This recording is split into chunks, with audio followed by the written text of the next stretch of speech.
kita harus masuk dalam kebenaran firman Tuhan. Kebenaran firman Tuhan itu seperti apa? Ya prakteknya di dalam Yesus. Karena Yesus berkata, akulah kebenaran dan hidup. Yesus itu adalah firman yang menjadi manusia, yang kita boleh lihat menjadi teladan. Makanya dia menjadi manusia. Jadi kalau awalnya itu firman menjadi manusia, kalau sudah manusia, firman yang hidup, firman yang bisa dilihat, firman yang bisa diteladani. Jadi Yesus itu adalah firman hidup.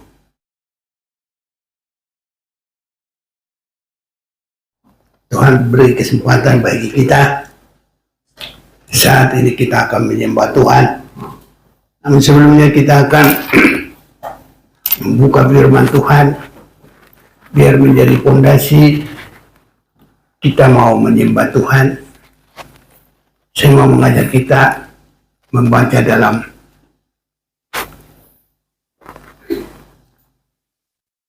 kitab Mazmur pasal yang kelima.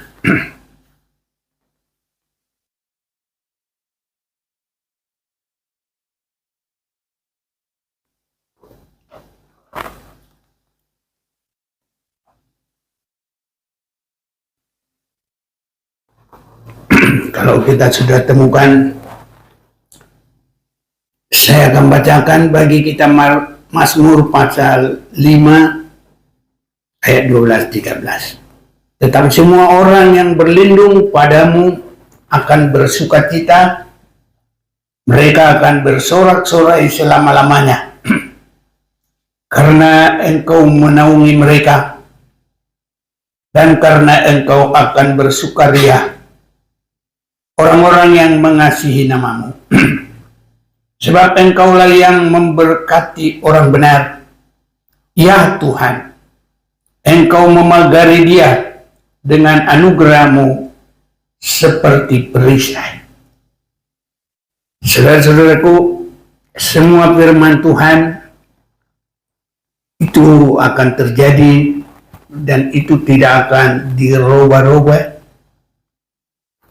Hukum di dalam negara, bahkan anggaran dasar, anggaran rumah tangga di dalam organisasi-organisasi, mereka selalu memperhatikan untuk semua saling menepatinya.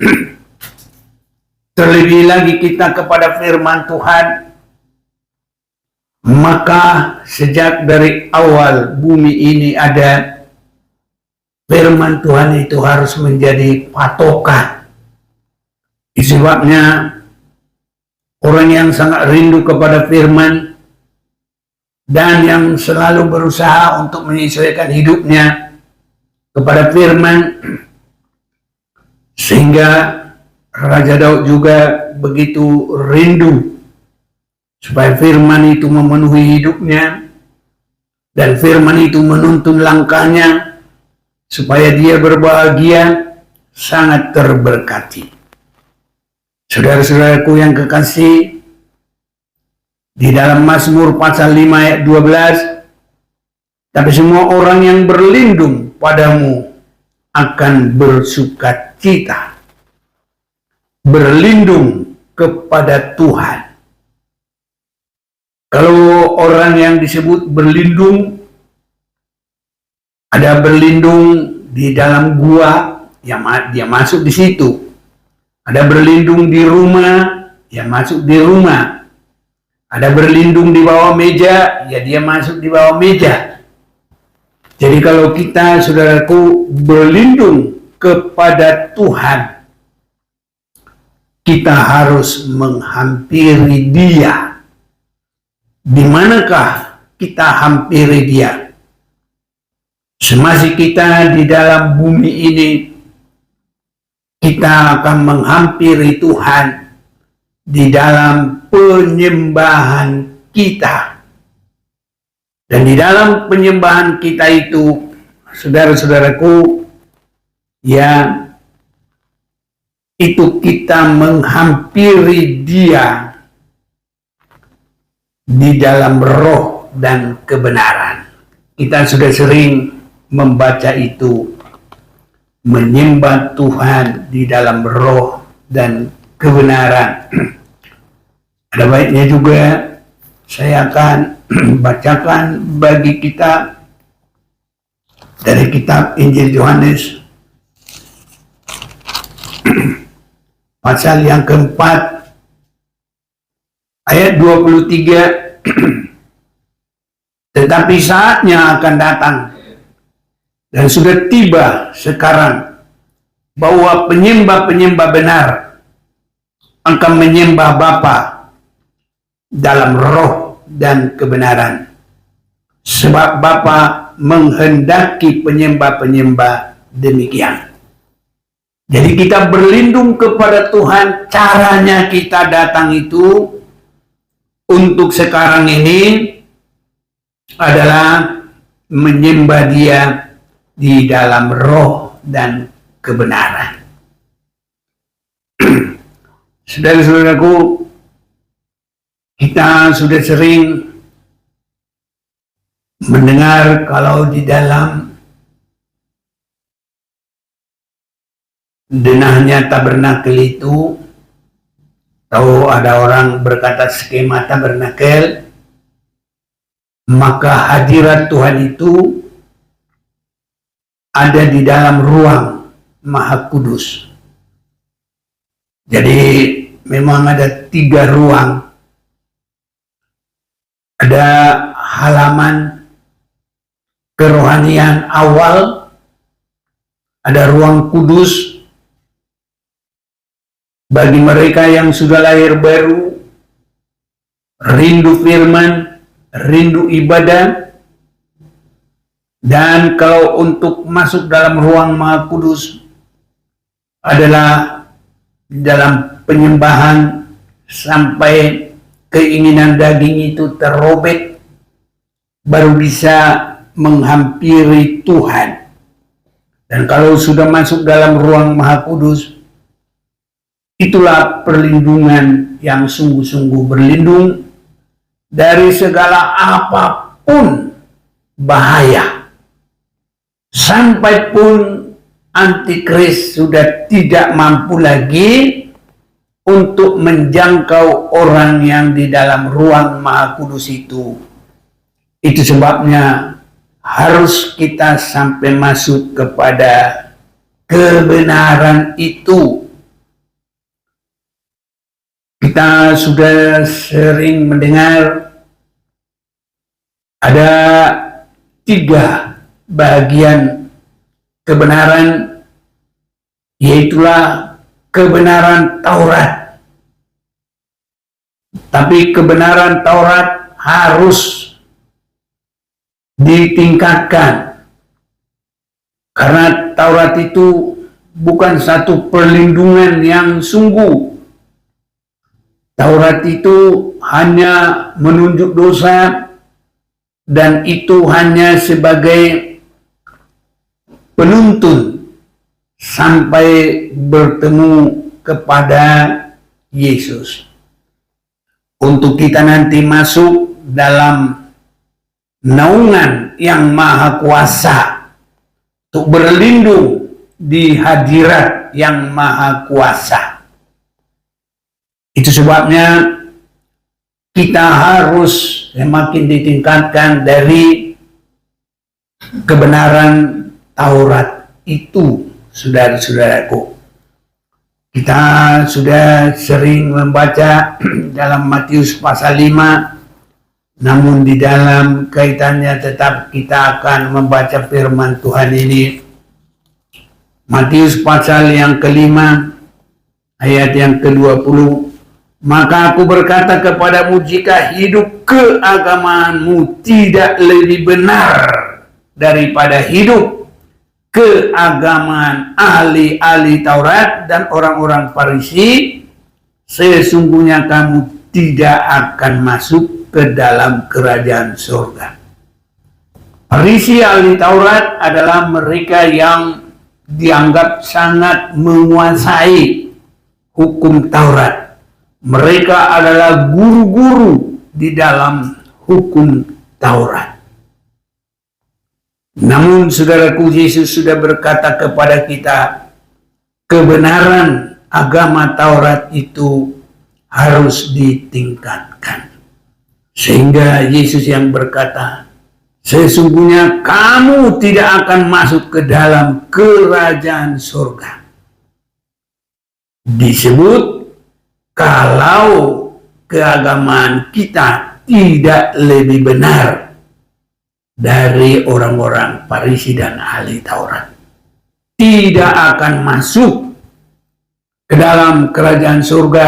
Itu dalam arti langsung ke hadirat Tuhan itu untuk kita disebut berlindung kepada Tuhan. Itulah ruang Maha Kudus, perlindungan yang terakhir sampai antikris tidak bisa menjangkau. Sebabnya saudara-saudaraku, di dalam kita menyembah adalah pergumulan supaya kita semakin masuk dalam kebenaran. Dan dalam ayat 13 tadi Mazmur 5 itu, sebab engkaulah yang memberkati orang benar, ya Tuhan. Engkau memagari dia dengan anugerah-Mu seperti perisai. Jadi saudara-saudaraku, kalau kita benar, maka itu kita sudah masuk di dalam pemagaran Tuhan, di mana sampai antikris tidak akan masuk lagi. Jadi saudara-saudaraku, kita jangan lemah, terus bergumul. Mungkin kita merasa perjalanan kita sangat jauh, mungkin terasa sudah menjadi lelah, saudaraku, tapi kita juga tidak akan berkata tidak ada harapan, dan kita tidak akan berkata saya mau berhenti. Tidak, saudara-saudaraku. Orang benar itu seandainya pun dia terjatuh, tapi dia tidak mau berhenti dalam arti tergeletak di dalam kejatuhannya. Dia akan tetap bergerak. Dan di dalam keagamaan kita, saudaraku, adalah melanjutkan terus menerima firman Tuhan, menyembah Dia sebanyak-banyak mungkin sepanjang hari umur hidup kita ini, supaya nanti pada akhirnya kita bisa, saudara-saudaraku, tidak lagi dijangkau oleh apapun. Jadi perlindungan yang sungguh-sungguh adalah di mana bagaikan gambaran dari tabut Tuhan. Orang berkata juga ya sebagai peti perjanjian. Jadi peti bawahnya itu adalah menunjuk umat-umat Tuhan, kelompok umat Tuhan yang masuk dalam kebenaran Yesus. Dan tutupan daripada tabut itu adalah yang persis mengenai kepada ya tabut bawah itu adalah tutupan. Itu persekutuan umat Tuhan dengan penebusan dalam Yesus Kristus. Dan di atas tutupan itu ada dua kerub. Itu adalah menunjukkan keberadaan Bapa Surgawi dan juga Roh Kudus. Maka di bawahnya itulah ya petinya menggambarkan gereja. Itulah yang benar-benar, saudara-saudaraku, terlindung dalam segala hal. Jadi kita harus terus bergumul, walaupun kita belum sempurna, tapi terus berusaha, bergumul. Sejauh mana harus bergumul. Sehingga benar-benar segala berkat itu ada menjadi milik kita. Berkat yang paling besar itu adalah kalau kita sudah masuk dalam naungan yang maha kuasa, yang di atasnya, di bawahnya kita berlindung, di bawah daripada Yesus dan Allah Bapa dan Roh Kudus. Kalau kita sudah ada di bawahnya, dalam naungannya, maka itulah berkat yang paling besar dan itulah tempat yang paling aman. Saudaraku, kita tidak akan mendapatkan itu langsung begitu saja. Tapi di dalam kehidupan kita, mari terus berusaha. Sehingga apapun yang terjadi, jangan berhenti, jangan sampai tergeletak. Sebabnya dalam Yesaya 57 yang sering kita sudah baca, ayat 10, oleh perjalananmu yang jauh, engkau sudah letih lesu. Saudaraku, selama kita dalam hidup ini, yang memang kita letih lesu, saudara-saudaraku, ya. Apalagi nanti kalau sudah umur, untuk bergumul berdiri saja susah. Bertahan duduk aja susah. Ada teman saya pikir kalau untuk sekarang umurnya dia udah ya di bawah saya. Tapi pada saat itu saya lihat kalau dia ibadah itu kadang duduk saja nggak mampu. Wah, ini begitu juga. Merek ke kiri atau merek ke kanan. Ya, begitulah kalau manusia itu, saudaraku. Cuma saya yakin pergumulannya itu, hatinya itulah yang terus kepada Tuhan. Kalau badannya itu dipaksakan pun memang begitulah, tidak bisa disangkal, saudaraku. Tapi kalau kita masih ada ya tenaga, kekuatan, kapanpun kesempatan yang berarah kepada Tuhan dalam melayani, dalam ibadah, yang minimal kita jadi pendua di situ. Kalau umpamanya ibadah di sekolah minggu, ya jangan daripada kita nonton TV atau bagaimana, penting aja kita ikut di situ.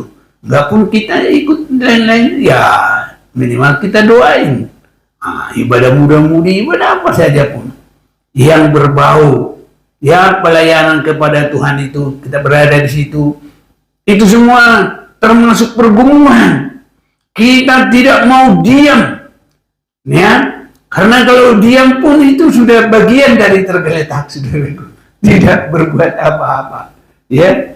Oleh perjalananmu yang jauh, engkau sudah letih lesu, tapi engkau tidak berkata tidak ada harapan. Engkau mendapat kekuatan yang baru, dan sebab itu engkau tidak menjadi lemah. Jadi terus, tidak menjadi lemah, artinya bergerak terus, jalan terus. Jadi dia tidak berkata tidak ada harapan. Kalau orang putus harapan itu sudah lemah, udah diam, udah tergeletak dia, nggak ada lagi daya. Ini saudara-saudaraku yang kasih. Itu sebabnya kita bergumul terus menyembah Tuhan, giat di dalam Tuhan. Jadi memang nasihat-nasihat juga termasuk bagi orang tua, ya, semua harus tetap digerakkan. Tak boleh diam-diam. Kaki juga digerakkan, lutut juga digerakkan, otak juga digerakkan. Sebisa mungkin tetap bergerak. Ya kalau sudah memang nggak bisa, mau apa lagi? Masa Tuhan mau paksa kita? Dia tahu juga kalau memang sudah nggak ada lagi. Tapi masih ada daya, harus dipakai, saudara-saudaraku. Untuk masuk dalam perlindungan itu, kita bergerak terus, yaitu memakai kebenaran. Ya, sebabnya tadi kita sudah baca Mazmur 5 ayat 13. Sebab engkaulah yang memberkati orang benar, ya Tuhan. Jadi bukan benarnya Taurat, bukan benarnya manusia yang hanya kesalehan tertinggi dari kebenaran manusia adalah perbuatan-perbuatan benarnya itu disebut kesalehan. Nah, itu masih disebut seperti kain yang kotor. Dalam terjemahan yang lain, seperti kain yang sudah usang, yang sudah lapuk.